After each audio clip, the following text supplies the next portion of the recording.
Hello दोस्तों, मैं मनोज शर्मा आपका स्वागत करता हूं टेक्नोसेज में। बेसिक कंप्यूटर कोर्स की ये दूसरी वीडियो है और इस वीडियो में हम बात करेंगे जनरेशन ऑफ कंप्यूटर्स के बारे में, यानी कि कंप्यूटर्स की पीढ़ियों के बारे में कि किस तरीके से कंप्यूटर्स को टेक्नोलॉजी के बेसिस पर जनरेशन 1 से जनरेशन 5 में डिवाइड किया गया है। अगर आपने हमारा चैनल अब तक सब्सक्राइब नहीं किया है तो प्लीज़ सब्सक्राइब करें, और अगर आप जानना चाहते हैं पार्ट 1 वीडियो के बारे में तो हमने डिस्क्रिप्शन बॉक्स में उसका लिंक दिया हुआ है, जिसमें हमने बात की थी कि कंप्यूटर क्या है, कंप्यूटर के यूसेजेस क्या हैं और हिस्ट्री क्या है कंप्यूटर्स की। कंप्यूटर की जो डेवलपमेंट हिस्ट्री है वो जनरेशन में डिवाइड की गई। तो जनरेशन को किस तरीके से डिवाइड किया गया? तो पहले हम जानते थे कि हमारा जो कंप्यूटर होता था वो काफ़ी बड़े होते थे, एक एक कमरे जितने बड़े कंप्यूटर होते थे। वो कंप्यूटर आज हम अगर बात करें तो वो कंप्यूटर हमारे हाथ जितने बराबर हैं। हम एग्जांपल ले लें अपने मोबाइल फ़ोन्स, जो एक टाइप का कंप्यूटर ही है, हमारे सारे काम वो कर रहा है, हमारे सारे टास्क ईजी कर रहा है, तो वो भी एक कंप्यूटर है। तो जो कंप्यूटर एक रूम से चलकर हमारे हाथ में आए, कई सारे जनरेशन के थ्रू होते हुए आया। ये जनरेशन टेक्नोलॉजी एडवांसमेंट के बेसिस पे थी। ये जनरेशन हुई कि किस तरीके से हम कंप्यूटर्स पे ज़्यादा रिलायबल रहें। रिलायबल मतलब कि कंप्यूटर हमारा जो काम है किस तरीके से आसान बना रहा है, उसकी स्पीड क्या है, और वो स्पीड किस तरीके से नापी गई डेवलपमेंट के हिसाब से, कि हर एक जनरेशन में कुछ ना कुछ काम हुआ उन कंप्यूटर्स पे, उन कंप्यूटर्स की स्पीड तेज़ करी गई, उन कंप्यूटर की एफिशिएंसी तेज़ की गई, उनमें टेक्नोलॉजिकल डेवलपमेंट हुआ, साइज़ छोटा हुआ और कई सारे अच्छे अच्छे फीचर्स उसमें ऐड हुए। चलिए हम बात करते हैं फर्स्ट जनरेशन कंप्यूटर्स के बारे में। तो फर्स्ट जनरेशन कंप्यूटर्स जो 1940 से 1956 के बीच में चले, और इनको हम बोलते थे वैक्यूम ट्यूब्स। ये कंप्यूटर किस टाइप से होते थे कि इनके अंदर जो पूरा सर्किट होता था वो वैक्यूम ट्यूब्स में होता था, और मैग्नेटिक ड्रम्स होते थे जो मेमोरी का काम करते थे। ये काफ़ी बड़े कंप्यूटर्स होते थे। आप इमेजिन कर सकते हैं कि एक रूम जितने बड़े कंप्यूटर्स होते थे। इनको चलाने के लिए बहुत सारी इलेक्ट्रिसिटी यूज़ होती थी और बहुत ज़्यादा हीट ये प्रोड्यूस करते थे। ये इतनी हीट प्रोड्यूस करते थे कि ये इनका मेंटेनेंस बहुत ज़्यादा हाई होता था और बहुत जल्दी ख़राब होते थे। ये कंप्यूटर्स ऑपरेशन में बहुत ज़्यादा स्लो होते थे, और कभी कभी तो एक बार में एक ही प्रोसेस इनका चलता था, मतलब एक बार में एक ही टास्क करने में केपेबल होते थे। और दूसरी चीज़, ये मशीन लैंग्वेज डिपेंडेंट होता था। मशीन लैंग्वेज मतलब कंप्यूटर की वो भाषा जो 0 और 1 में ही चलती थी। आज की तरह पाइथन जावा में ये कंप्यूटर्स नहीं चलते थे, बल्कि 0-1 लैंग्वेज को ही ये समझ पाते थे। और इनमें जो हम इनपुट फीड करते थे वो माउस कीबोर्ड के रूप में नहीं, बल्कि पंच कार्ड के रूप में हम इनको फीड करते थे। अगर आप पंच कार्ड के बारे में ज़्यादा जानना चाहते हैं तो हमारी पहली वीडियो पार्ट 1 को देखें, उसमें हमने पंच कार्ड के बारे में डिस्कशन किया है। तो ये इनपुट पंच कार्ड के फॉर्म में लेते थे और इन आउटपुट के फॉर्म में हमारे को प्रिंटेड एक आउटपुट मिलता था। द बेस्ट एग्जांपल हमारा जो फर्स्ट जनरेशन कंप्यूटर्स का है वो है यूनिवैक और एनियाक कंप्यूटर्स। अब हम बात करेंगे सेकंड जनरेशन कंप्यूटर्स की। तो सेकंड जनरेशन कंप्यूटर्स 1956 से 1963 तक चले। इनको बोलते थे ट्रांजिस्टर्स। ट्रांजिस्टर्स तो 1947 से भी पहले बने हुए थे बेसिकली, लेकिन कंप्यूटर्स में इनका यूज़ थोड़ा लेट हुआ स्टार्ट। तो ट्रांजिस्टर्स बेसिकली क्या होते थे कि इन्होंने फर्स्ट जनरेशन जो कंप्यूटर्स थे उससे छोटे, एनर्जी एफिशिएंट, क्योंकि वो बहुत बड़े और एनर्जी भी ज़्यादा लेते थे, तो छोटे, एनर्जी एफिशिएंट और ज़्यादा इफेक्टिव और फास्ट कंप्यूटर बनाया।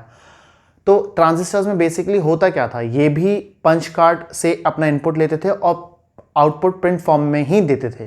तो इनपुट और आउटपुट में कोई अंतर नहीं था फर्स्ट जनरेशन का। लेकिन जो बहुत इंपॉर्टेंट अंतर था वो ये अंतर था कि फर्स्ट जनरेशन में सिर्फ आप मशीन लैंग्वेज को ही यूज़ कर सकते थे, लेकिन इस वाले ट्रांजिस्टर्स में सेकंड जनरेशन में इन्होंने मशीन लैंग्वेज को असेंबली लैंग्वेज में चेंज किया। तो जैसे मैंने बताया कि मशीन लैंग्वेज सिर्फ बाइनरी 0 और 1 को ही सपोर्ट करता था, और assembly language high level language को सपोर्ट करता था। तो सेकेंड जनरेशन में ये सपोर्ट करने लग गया दो लैंग्वेजेस को, जो कि थी कोबॉल और फॉर्टन। ये सेकेंड जनरेशन पहली मशीन्स थी जिसमें हम इंस्ट्रक्शंस को मेमोरी के अंदर स्टोर करा पाते थे। तो आपको कोई भी टास्क करना है तो आप उसकी मेमोरी के अंदर उसके इंस्ट्रक्शन को स्टोर कर सकते हैं, ताकि आप उस मशीन से डिजायर्ड आउटपुट ले सकें। अब हम बात करते हैं थर्ड जनरेशन की। थर्ड जनरेशन कंप्यूटर्स यानी 1964 से 1971 के बीच में रहा, और इसको हमने बोला इंटीग्रेटेड सर्किट्स या फिर आईसी। तो हमने जैसे देखा कि सेकंड जनरेशन में हमारे पास ट्रांजिस्टर्स थे। ट्रांजिस्टर्स ने फर्स्ट जनरेशन के कंप्यूटर्स को काफ़ी छोटा किया और फास्ट किया और एनर्जी एफिशिएंट किया। थर्ड जनरेशन में ट्रांजिस्टर्स का साइज़ इतना छोटा हो गया कि उसको एक सिलिकॉन चिप पर चिपका दिया गया, जिसे हमने नाम दिया सेमीकंडक्टर डिवाइसेस। तो सेमीकंडक्टर डिवाइसेस आने के कारण क्या हुआ कि हमारे जो कंप्यूटर्स थे वो बहुत ही ज़्यादा छोटे हो गए और फास्ट भी हो गए। हम काफ़ी मल्टीटास्किंग उससे कर सकते थे क्योंकि हमने उसके अंदर ओएस दे दिया, ऑपरेटिंग सिस्टम दे दिया। और अब जैसे फर्स्ट और सेकंड जनरेशन में था कि हमारा इनपुट डिवाइस क्या था, एक पंच कार्ड्स थे, तो थर्ड जनरेशन में पंच कार्ड्स की जगह हमारे पास कीबोर्ड्स और हमारे पास स्क्रीन आ गई या मॉनिटर आ गया। तो अब हम इनपुट कीबोर्ड से दे सकते थे और हम अपना आउटपुट स्क्रीन पर देख सकते थे with the help of operating system. और क्योंकि हमारे पास ऑपरेटिंग सिस्टम था तो हम मल्टीटास्किंग भी आसानी से कर पाते थे कि एक समय में एक से अधिक कार्य हम कर पा रहे थे। अब हम बात करेंगे फोर्थ जनरेशन यानी कि माइक्रो प्रोसेसर्स के बारे में। तो फोर्थ जनरेशन कंप्यूटर्स को माइक्रो प्रोसेसर बोला गया। ये 1971 के बाद स्टार्ट हुआ और आज तक भी जारी है।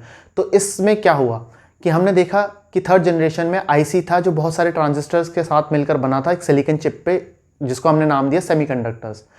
तो इस फोर्थ जनरेशन में हज़ारों आईसीज को, हज़ारों इंटीग्रेटेड सर्किट्स को हमने कंबाइन किया माइक्रो प्रोसेसर के फॉर्म में और उसको प्रोग्रामिंग करी। इससे जो हमारा फोर्थ जनरेशन का कंप्यूटर बना ये काफ़ी छोटा और काफ़ी एनर्जी एफिशिएंट और काफ़ी फास्ट रहा।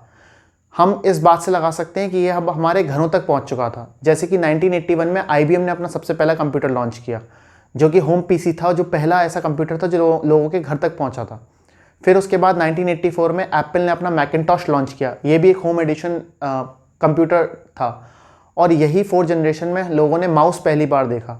तो अब इनपुट जो डिवाइस थे वो पंच कार्ड नहीं रह गए थे, वो कीबोर्ड और माउस हो गए थे। और हमारे पास स्क्रीन थी, हमारे पास एक मॉनिटर था जिसपे हम अपनी सारी चीज़ों को देख सकते थे, जैसे कि हमने थर्ड जनरेशन में भी देख रहे थे, लेकिन फोर्थ जनरेशन में और इम्प्रूव्ड वर्जन था उसका। और अब ये जो कंप्यूटर्स थे ये डे टू डे एक्टिविटीज़ का पार्ट बन गए थे और फ्यूचर लिख रहे थे फिफ्थ जनरेशन का। चलिए अब हम बात करते हैं फिफ्थ जनरेशन की। तो फिफ्थ जनरेशन को मैं सिर्फ एक सिंगल नाम दूंगा जिसका नाम है आर्टिफिशियल इंटेलिजेंस। जो भी चीज़ आज हम देख रहे हैं, कर रहे हैं, जो हमारे घर पे है इन दी फॉर्म ऑफ हमारा मोबाइल हो, हमारा लैपटॉप हो, हमारा कंप्यूटर हो, हर एक चीज़ ये फिफ्थ जनरेशन का पार्ट है। इसमें क्वांटम फिजिक्स आया, इसमें आर्टिफिशियल इंटेलिजेंस आया, इसमें हर एक वो साइंस आई, लेटेस्ट साइंस आई जिसने एक ट्रांजिशन देखा right from first generation to the fifth generation.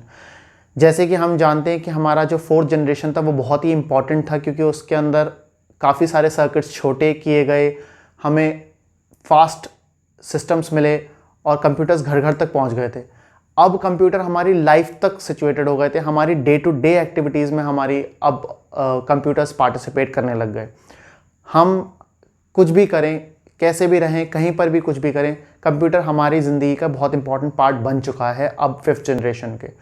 अगर हमने रेलवे की टिकट बुक करानी है, बस की टिकट बुक करानी है, स्कूल की फ़ीस भरनी है, बैंकिंग करना है, हर एक चीज़ में अब कंप्यूटर बहुत इंपॉर्टेंट पार्ट बन गया है और इनफैक्ट हर एक ह्यूमन लाइफ को इम्पैक्ट करने लग गया है। इसीलिए फिफ्थ जनरेशन में वो कंप्यूटर रखे गए जो ना सिर्फ यूज़र्स को GUI मतलब ग्राफिकल यूज़र इंटरफेस, अगर आप कंप्यूटर खोलते हैं तो आपको एक स्क्रीन दिखाई देती है सुंदर सी, तो वहाँ तक रिस्ट्रिक्ट नहीं रह गया, ये उससे भी अधिक हो गया है। अब कंप्यूटर्स हमारे रोज़मर्रा की ज़िंदगी में, हमारे व्यापार में, हमारी पढ़ाई में, हर एक चीज़ में इन्वॉल्व होने लग गए। तो यही पार्ट था हमारा फिफ्थ जनरेशन का। तो चलिए ये कुछ थे जनरेशन 1 से लेकर जनरेशन 5 तक का सफ़र कंप्यूटर्स का, कि किस तरीके से जनरेशन 1 में कंप्यूटर्स बहुत बड़े थे और इनएफिशिएंट थे, बहुत हीट प्रोड्यूस करते थे और वर्किंग भी बहुत कम थी, मल्टीटास्किंग भी नहीं था, यूज़र फ्रेंडली भी नहीं थे और आम लोगों की ज़िंदगी को कुछ असर भी नहीं दे रहे थे। और कैसे वो सफ़र शुरू हुआ जनरेशन 1 से जनरेशन 5 तक कि आज वो हमारी ज़िंदगी का बहुत अहम हिस्सा बन गए हैं। आज ह्यूमन लाइफ विदाउट कंप्यूटर्स तो ऐसा है जैसे इंसान बिना ऑक्सीजन के, तो वो हर जगह है हमारा कंप्यूटर्स। आई होप आपको ये वीडियो बहुत पसंद आया होगा। प्लीज़ हमें कमेंट सेक्शन में बताएं कि आपको ये वीडियो कैसा लगा। सब्सक्राइब करें हमारे चैनल को और शेयर करें इस वीडियो को अधिक से अधिक लोगों के लिए। Thank you so much for watching guys.